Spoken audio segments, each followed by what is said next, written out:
আসসালামু আলাইকুম। আশা করি সবাই ভালো আছেন। আজকে আম্মু একটি ভিন্ন ধরনের রেসিপি তৈরি করবে। আজকে আম্মু বানাচ্ছেন চিকেন মোমো। চিকেন মোমো তৈরি করার জন্য প্রথমে এখানে আম্মু পানি গরম হওয়ার জন্য বসিয়ে দিয়েছেন। চিকেন মোমোগুলো স্টিম করার জন্য আমাদের গরম পানির প্রয়োজন হবে।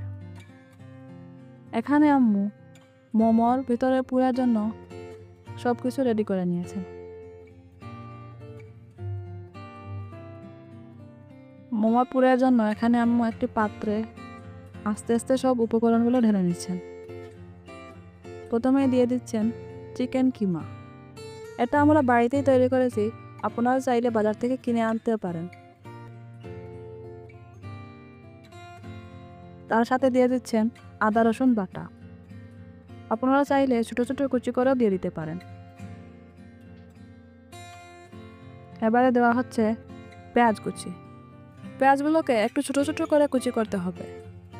সাথে দিয়ে দিচ্ছেন বাঁধাকপি কুচি। এগুলোকেও পেঁয়াজের মতো ছোটো ছোটো কুচি করে নিতে হবে।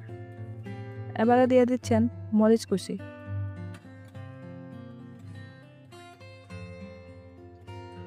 এবারে দিচ্ছেন ধনেপাতা কুচি।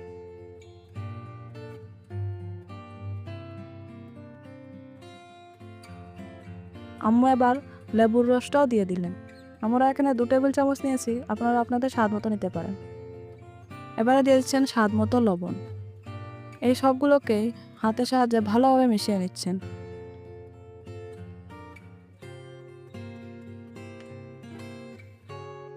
আমাদের পুরগুলো মাখা হয়ে গিয়েছে। এবারে এগুলোকে ঢাকা দিয়ে সরিয়ে রেখে দেব। এবারে আম্মু মোমোর জন্য শিটটা তৈরি করে নেবেন। মোমোর শিট তৈরি করার জন্য প্রথমেই আম্মু ময়দা, কর্নফ্লাওয়ার, লবণ ও তেল দিয়ে একটি ডো বানিয়ে রেখে দিয়েছিলেন। এবারে সেই ডোটাকে আরও একবার ভালোভাবে মেখে নিয়ে তার থেকে ছোটো ছোটো লেচি কেটে নেবেন। লেচিগুলো একটু ছোটো ছোটো করেই কাটতে হবে। মোমোর জন্য আমরা ছোটো ছোটো লুচি সাইজের রুটি তৈরি করব, তাই তার জন্য লেচিগুলো ছোটো ছোটো করে কেটে নিচ্ছেন।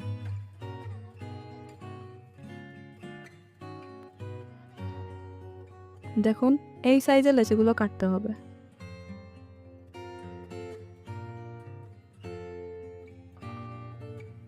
আমাদের লেচিগুলো কাটা হয়ে গেছে।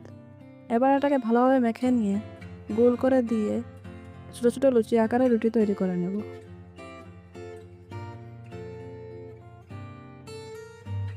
আম্মু এখানে ময়দা ইউজ করছেন রুটি বেলার জন্য, আপনারা চাইলে তেলও ইউজ করে নিতে পারেন।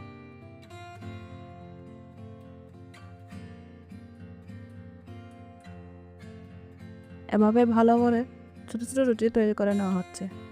আপনাদের রুটি যদি গোল না হয় তাহলে ছোটো বাটির সাহায্যে কেটে নিতে পারেন।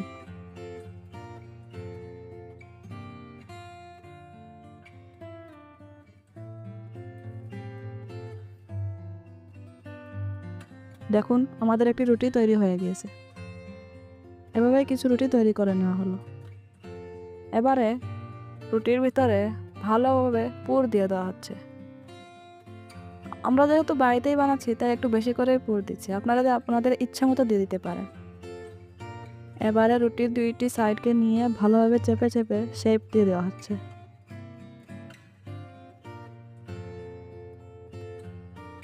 এবারে 2 সাইড থেকে এভাবে চেপে চেপে একটু ডিজাইন করে দেওয়া হচ্ছে। আপনাদের ইচ্ছা মতো ডিজাইন করে নিতে পারেন।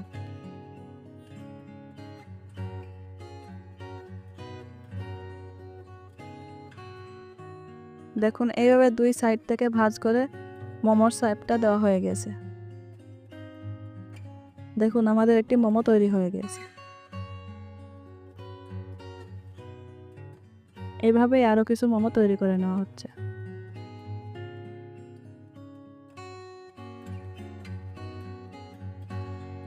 মোমোর মধ্যেখানেই পুরোটা দেওয়া হয়, তারপরে ভাঁজ দেওয়া হয়। আমাদের কিছু মোমো তৈরি হয়ে গিয়েছে। এবারে একটি ছিদ্রযুক্ত পাত্র নিয়ে নিয়েছি, তাতে আস্তে আস্তে মোমোগুলো সাজিয়ে রেখে দেওয়া হচ্ছে।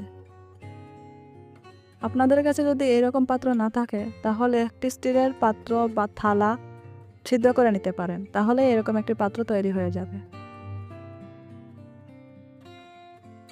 মোমোগুলোকে একটি আরেকটি থেকে একটু সরিয়ে সরিয়ে দিতে হবে, নয়তো স্টিম হওয়ার পর এগুলো একটি আরেকটির সাথে লেগে যেতে পারে।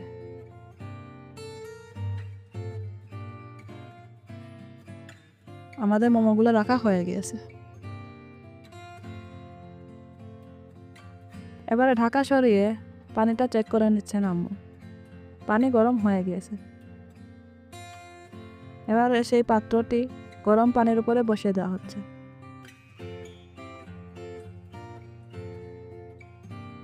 এবারে এটা ঢাকা দিয়ে 5 থেকে 10 মিনিট অপেক্ষা করতে হবে।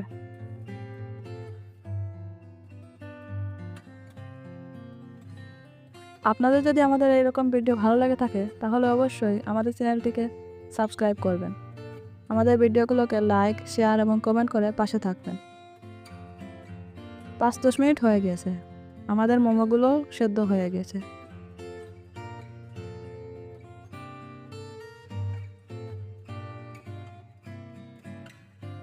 আম্মু এখন একটি পাত্রে মোমোগুলো আস্তে আস্তে উঠিয়ে নিচ্ছে। দেখুন কত সুন্দরভাবে তৈরি হয়ে গেছে। এভাবে মোমো বানিয়ে বাড়ির সবাইকে চমকে দিতে পারেন আপনারা। এই মোমো এমনিতে খেতেও ভারী মজাদার, সাথে সস দিয়েও খেতে পারেন।